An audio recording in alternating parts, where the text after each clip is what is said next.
We will talk about how to discern the true strivings of the soul from the false goals. Pendulums are everywhere trying to impose upon us. The problem is that a false goal, however attractive it may seem, ultimately will not bring you anything but disappointment. When you chase after a false goal, you either achieve nothing, your efforts simply providing feed for pendulums, or having you achieve the goal but discover it was not really what you wanted after all. Is it really worth missing the unique opportunity of this life spending valuable time correcting your mistakes? Despite the fact that the lifespan seems a long time, it passes quickly and unnoticeably, and so it is essential that you learn to find the things that bring you personal happiness. I do not want to go into theories, as I know Poepo are no doubt tired of theories and complex explanations. I have tried as much as possible to keep the expression of ideas from being too heavy, but fear I may not have always succeeded in doing so. This is perhaps unavoidable, as the questions we have touched on are a little offbeat, and the conclusions drawn no less unusual. Your mind would never have taken the ideas of transurfing seriously if I had not given at least some kind of theoretical basis for them. However, the worst is behind us, and I will begin this video with questions of a more practical nature.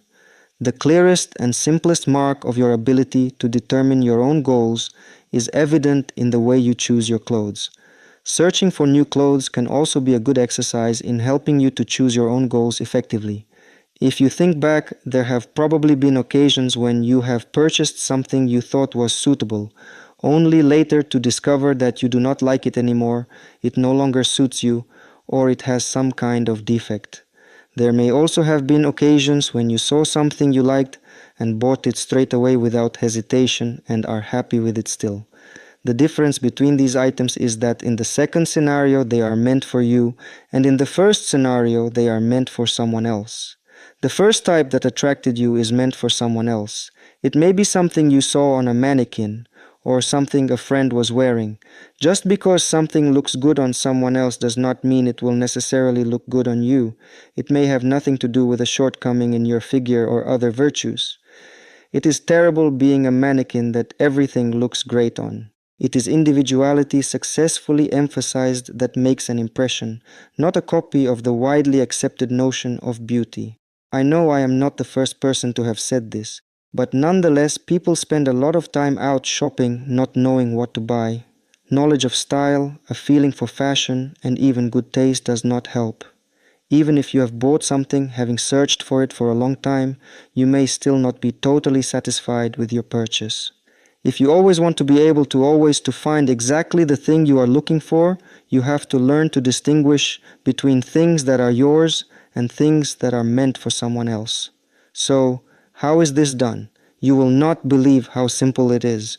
Firstly, never torture yourself with the problem of choosing, because this destroys the balance. The more stressed you become over it, the worse the result. There is no point spending a long time looking at things, analyzing their strong points and weaknesses. The mind should not be involved in the choice, because in this case, the mind is not you. It is the buildup of plaque from pendulums. Just walk around the shops and observe, as if you were at an exhibition. Do not think. First, make sure you have a general picture of what you would like to buy. There is no need to focus on the details necessarily. It is enough to describe the type of item you want. For example, if you need a coat set yourself the goal of choosing a coat without insisting any other superfluous conditions. Let your heart choose, because the heart is much closer to knowing who you really are. Your heart will not miss the tiniest detail and will point to the right item at the right time. You will know immediately when you have found the right thing lying among numerous other items, because you will see it and feel instantly drawn to it. I emphasize once again that you should not analyze why you are attracted to any particular item. You just like it, and that is all. You can say about it, "This is exactly what I was looking for," and then you should buy it without any further thought. Even if you have been looking for something for a long time without finding it, have no doubt that exactly the right item for you is lying in a shop somewhere. If you do not find it in the third place you look, you will find it in the 10th. It is waiting there for you patiently, and so you should show some patience too. Do not rush about stressing yourself with doubts or getting cross with yourself. Just so that you can be completely confident, I will tell you a little secret about the difference between your things and the things meant for others. It is as simple as it is reliable. As I have already said, there is no point in weighing up the strengths and weaknesses of the things you are choosing. There comes a moment when you have to say yes or no to the shop assistant. In this moment, you are sleeping soundly, even if it does not seem that way to you. If the shop assistant or your friend makes a comment about the things you are choosing between, the sleep will be particularly deep. When you are busy making a decision, only your mind is working. It is analyzing the fors and the againsts and building a conceptual justification that is both sound and rational at the same time as listening to the opinion of someone else present. The mind is so immersed in the process that it pays no attention at all to feelings of the heart. In this sense, the mind is deeply asleep, and so be it. Do not disturb the mind until it has made a final decision. Wait for the decision and immediately afterwards stop listening to anyone else. Wake up and tune into the feelings you experienced at the moment you made the decision. How comfortable you felt in this moment will reveal your heart's attitude to the mind's decision. As you know, inner peace does not signify an unequivocal answer. The heart cannot always know what it wants and is also capable of being indecisive.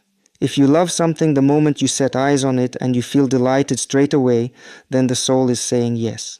Then the mind switches on and begins to analyze and justify its decision. If at the end of the analysis the mind also says yes, it means the thing is yours.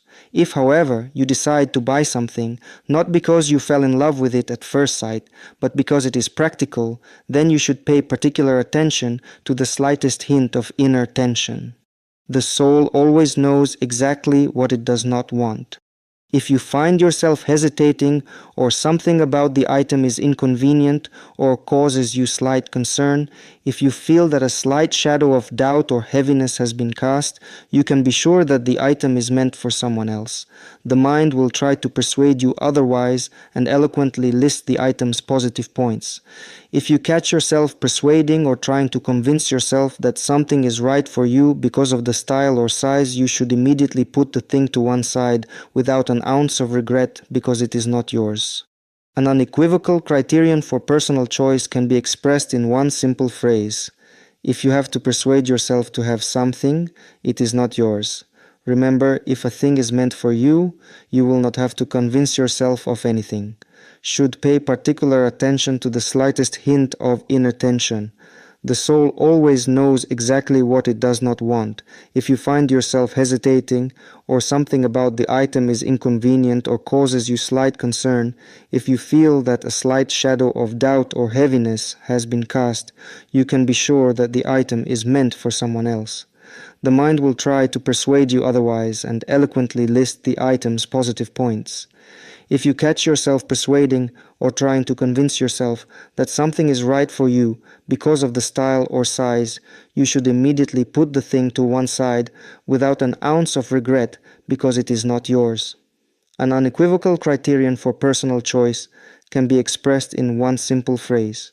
If you have to persuade yourself to have something, it is not yours. Remember, if a thing is meant for you, you will not have to convince yourself of anything. Finally, is it worth listening to other people's opinions when you are choosing something?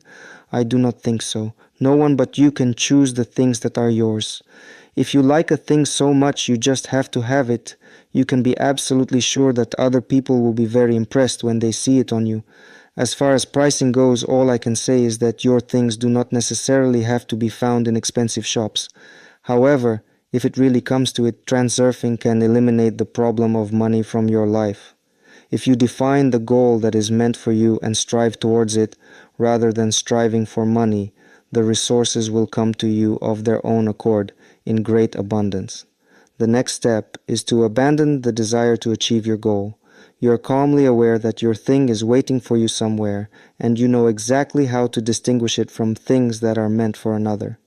This assures that importance is kept at a minimum level. Immediately after having made your decision, you wake up and allow in the awareness of what the decision felt like. This means that you are acting consciously and determining the game script. Having made a final decision, you rely on how comfortable it makes you feel inwardly. You will not be mistaken because fortunately there is reliable support available in this shaky world, unity of heart and mind. Finally, you will make the task much easier if you forget about strict planning. Rather than tying yourself to circumstances or stubbornly insisting on your own ways of doing things, trust the alternatives flow. Life can be an easy holiday if you allow it to be. Take what is meant for you calmly and without insistence. As you can see, the process of choosing things encompasses all the main principles of transurfing. You wander around the shops as if you were at an exhibition. You simply observe without necessarily setting yourself the concrete task of buying something. Now you have a simple but powerful tool at your disposal. Now you can go shopping with ease. And even if you do not buy anything this time, you will know that you have protected yourself from the things that are meant for others. You will be calm and confident in yourself because you know that the thing you need is somewhere waiting for you and you are sure to find it. The main thing is to remember that before you finally answer yes or no, you have to wake up and listen consciously to your feelings.